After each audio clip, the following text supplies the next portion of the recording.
Welcome to Blizzard Fire. We hope this video helps fire up your solution.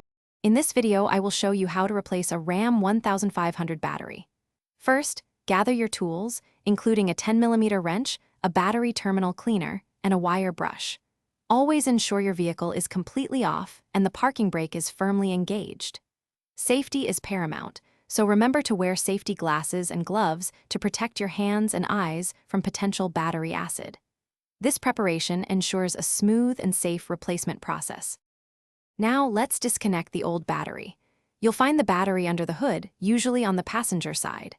Always disconnect the negative terminal first, marked with a minus sign, using your 10mm wrench.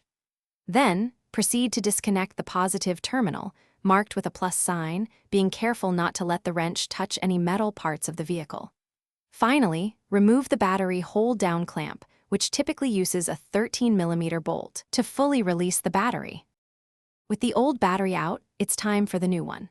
First, clean the battery tray and the terminal clamps thoroughly with a wire brush to ensure good contact. Carefully place the new battery into the clean tray, making sure it sits securely. Reinstall the hold-down clamp, tightening it firmly but not excessively.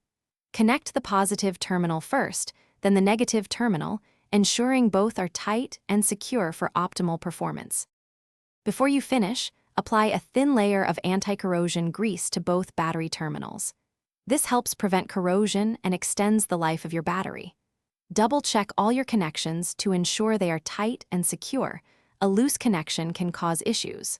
Finally, start your RAM 1500 to confirm everything is working perfectly. Remember to properly dispose of your old battery at a certified recycling center. Thanks for watching. If you found this helpful, don't forget to like and subscribe.